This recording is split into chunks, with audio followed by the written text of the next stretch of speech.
Hey everybody, it's Jeremy. Coming back to you for my Hero series here, talking about change, and today we're going to talk about specific examples of who those people are that are causing change out there.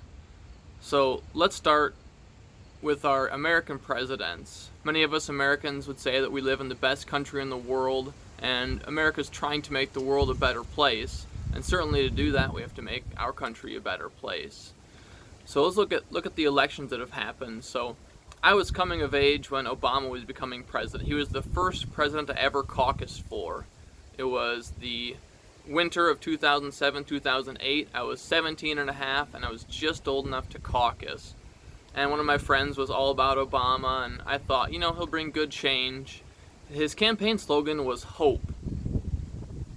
And that's a big thing to think about.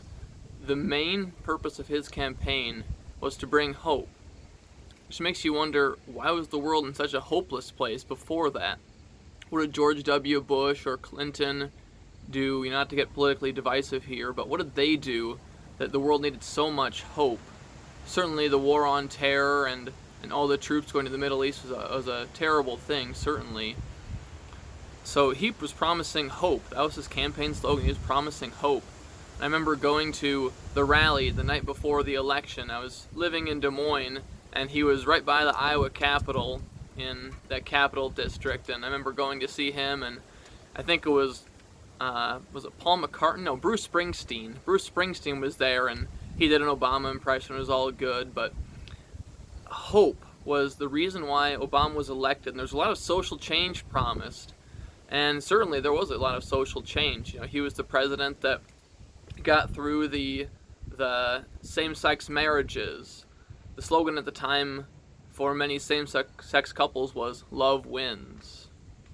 Now, certainly that was a very divisive thing, but some people have been hoping for that for such a long time. Obama was trying to help the middle class, much like the Democratic Party and Hillary Clinton currently are trying to do now. So are those people heroes for what they're doing, trying to cut taxes for the middle class, improve health care? Our current administration, President Trump, after Obama's 8 years, all of a sudden that campaign was "Make America Great Again." Again, it seemed like after 8 years of this supposed hope that was promised and change, we were once again back in a state where we needed to make our country great again. And we'd help the people by making our country great, by making the economy great, by cutting taxes for middle-class people. So a really interesting take on that. We're trying to figure out what exactly it is that this change is. A lot of people are saying that President Trump is one of the most pro-life presidents that there ever was. You have to look at some more evidence on that. But he's promising good economic change. That's what's going to save us. That's what's going to be our hero and make America great again. I don't know where you stand politically, but certainly these are things that we're looking at from a political perspective, coming from the President of the United States, trying to save us, be the hero that fights evil and makes our world a better place and helps us out. Looking at other people, looking from a social change, social justice standpoint, look at the history of women's suffrage in the 1910s leading up to 1919, and finally women's suffrage becoming a thing. And we're looking at equality in general, whether you're looking at civil rights in the 1950s, 1960s, looking at Martin Luther King and what he did for equality. Certainly, that was a huge step. Allowing people to vote, share the same bathrooms, equality was a big change, something that made people equal, made people feel not disparaged against, not feel like they were underclass, not only citizens, underclass people. Then you look again at social changers like Nelson Mandela in South Africa.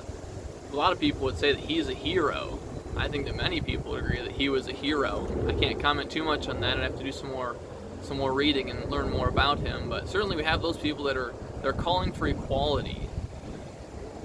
We're looking for our heroes that are calling for equality and making it look like, what our Constitution says. We hold these truths to be self-evident. All people were created equal under God.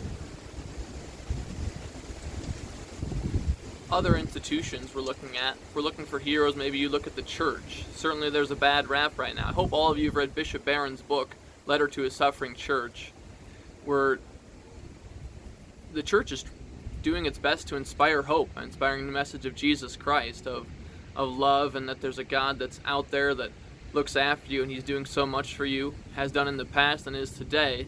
Right now, a lot of us are losing hope in that Savior with the corrupt people in the church, with some of the bishops and priests and the sexual abuse issues. So all these places, all these institutions, these large-scale things, from the presidency of the United States to the church to social change and equality movements, we're seeing some progress, we're seeing some change. Depending on you are politically or religiously, you may see that some of these things are having positive change. Can you call any of these institutions or these people heroes? I guess that's kind of up to you to decide.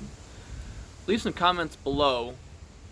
Who are heroes? Are there institutions that are heroes? Again, if a hero is something that stops something that's universally agreed upon, objectively evil, and does the good, prevents the evil, stops the bad people, the bad thing, the evil, who are those people? Who are those institutions? What are these changes that are starting from the top, hopefully making our world a better place? Who are these heroes? Catch you next time. Thanks a lot for watching. See you later.